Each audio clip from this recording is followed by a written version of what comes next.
Friends, the biggest gap in the world isn't between rich and poor, but between hunger and dreams. Today's story is about a boy who didn't have a school bag, but who always carried a broom and a mop. A boy whom wealthy children teased by calling him a cleaner. Yet this same boy forced India's greatest mathematics professor to his knees.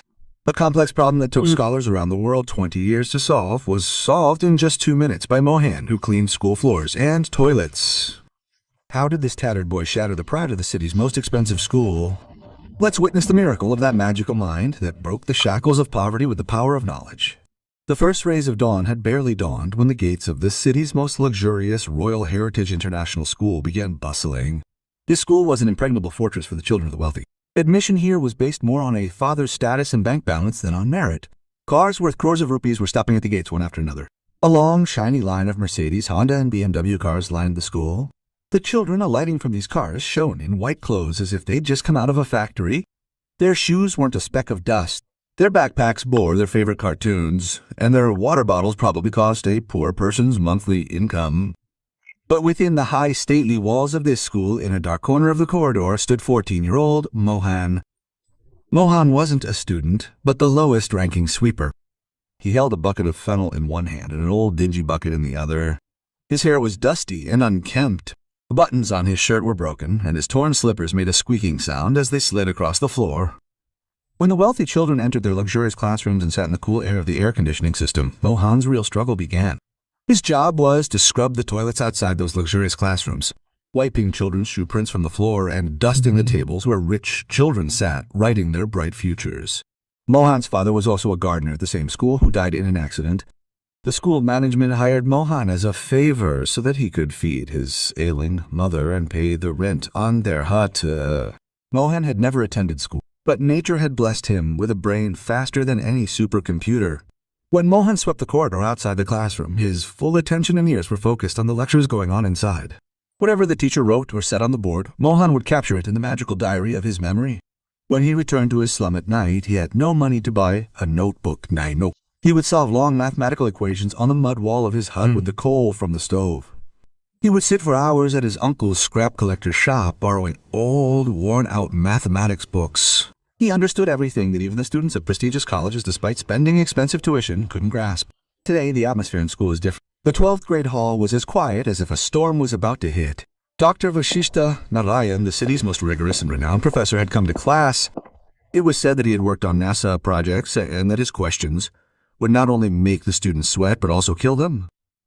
The professor looked very serious and angry today. He slammed the wooden duster in his hand on the table. The sound was so loud that even the children sitting behind him jumped.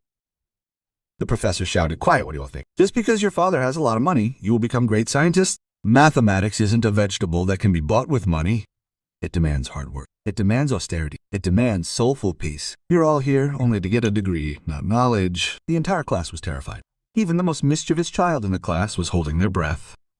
The professor picked up the chalk and turned to the blackboard. He began writing a question. This was no ordinary school problem. It was a complex equation from quantum theory and astrophysics that scientists around the world called the impossible equation. The board was filled with strange symbols, intricate formulas, and numbers. The professor continued for almost 15 minutes. When he turned back, there was a strange sense of challenge and pride in his eyes. He said in a heavy voice, "I spent 15 years of my youth trying to solve this question. I went to every great mathematician in the world, but it remains unsolved. Today I issue an open challenge to you rich kids.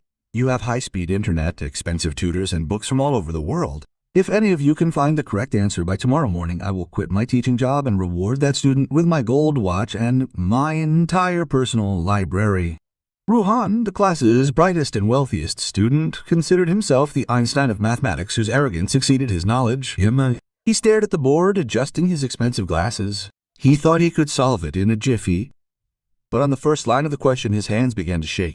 He closed his expensive notebook and whispered to his friend, "This question isn't just out of syllabus, it's out of this world.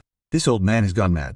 How can any human solve it? It's impossible. Even a computer won't be able to solve it." The bell rang, and the professor stomped out angrily. The students also gathered their books and left grumbling. Ruhan spoke loudly. "It seems the professor has gone mad. He couldn't solve it himself, and he's challenging us. This is impossible." No one noticed that Mohan was standing outside the classroom window, leaning against the iron grill. He held the same dirty, wet mop in his hand, but his eyes were fixed on the blackboard. The question didn't seem scary or impossible. It seemed like a beautiful poem. Numbers danced in his mind. He felt as if the question was speaking to him, calling out to him. Mohan stared at him, mesmerized. He didn't even notice when all the children had left. Just then, Ramdin, the school's chief guard, arrived. Seeing Mohan standing idle, he shouted, "Hey Mohan, why are you standing here like a stone? Class is over. Go inside and clean up the trash and clean the floor. You're here listening to the professor's lecture. You lazy idiot, do your work or else I'll complain to the teacher and you'll lose your job." Mohan was flustered. "Yes, uncle, I'll do it right now." He quickly picked up the phenol bucket and went inside the classroom. He cleaned the benches and mopped the floor, but his mind was preoccupied with the question. He wanted to pick up the chalk and write something.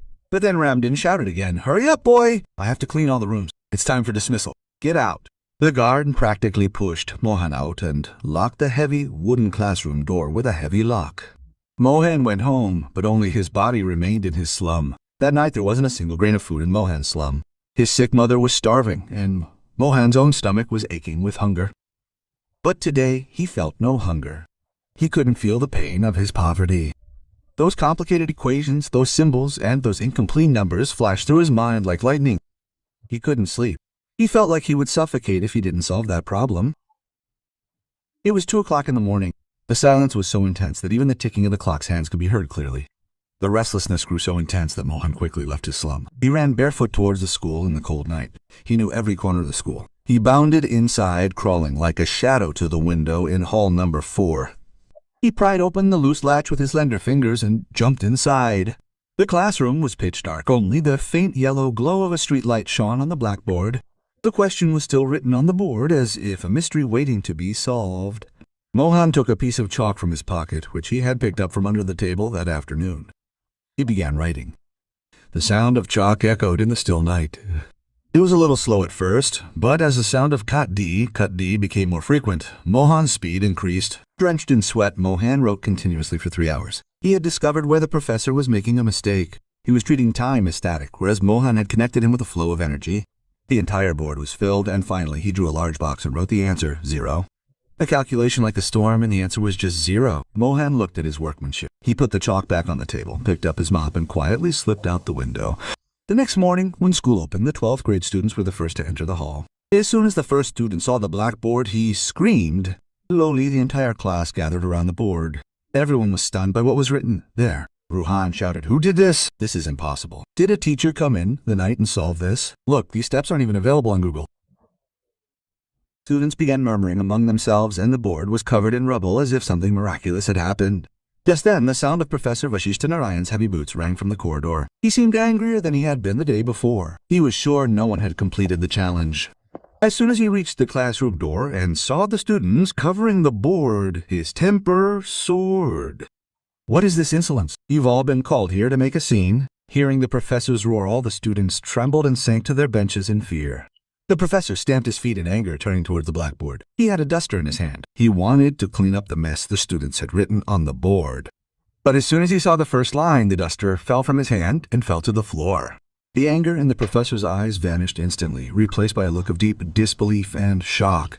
He frantically approached the board. He took off his glasses, wiped them with a handkerchief, and put them back on. "This is impossible." "Who did this?" His voice trembled. Step 15, he took the speed of light as a basis. "This is not the work of a student. This is the mind of an angel." The professor called the guard Ramdin. Ramdin was terrified. He explained that Mohan had been caught looking at the board the previous evening and that the window had been found open that night. When the CCTV footage in the principal's room was viewed, everyone was left speechless. On the black and white screen at 3 in the morning, Mohan, dressed in tatters, was frantically scribbling on the board. Mohan was brought into the staff room. He was shaking, clutching a broom. He thought he would be sent to jail for entering the room without permission. He cried, "Sir, please forgive me. I didn't steal anything. It was just that question that was bothering me. I thought I could fix it. I won't do it again, sir. My mother will starve." Professor Vasishta Narayan got up from his chair and stopped next to Mohan. He placed his hand on Mohan's shoulder and asked in a very soft voice, "Son, where did you learn all this? Which school did you go to?" Mohan bowed his head and said, "Sir, I never went to school. I didn't have money to study. I used to buy old, torn books from junk shops. People called me crazy because I kept taking numbers on the walls and in the student desks." Tears welled up in the professor's eyes. He kissed Mohan's dirty hands, which were used for mopping, and embraced him. He led Mohan into the same classroom and placed his precious gold watch on his wrist. He told the arrogant Ruhan and the other rich students, "You all have wealth. Branded clothes are the norm. But this boy has spiritual wealth that cannot be bought." Yesterday you teased him by calling him a cleaner. From today he is your guru. He declared that Mohan's education, his stay in a luxurious hostel, and his mother's excellent treatment were now his responsibility. Mohan left his bucket and mop on the floor and walked out of the school gate. Not as a cleaner, but as the world's new mathematician. Friends, this story teaches us that talent isn't enslaved by a palatial mansion. It can shine even in the hands of a sweeper. All that's needed is a Professor Vishista who can recognize that diamond shrouded in dust. Remember, the truly rich aren't those with wads of currency notes.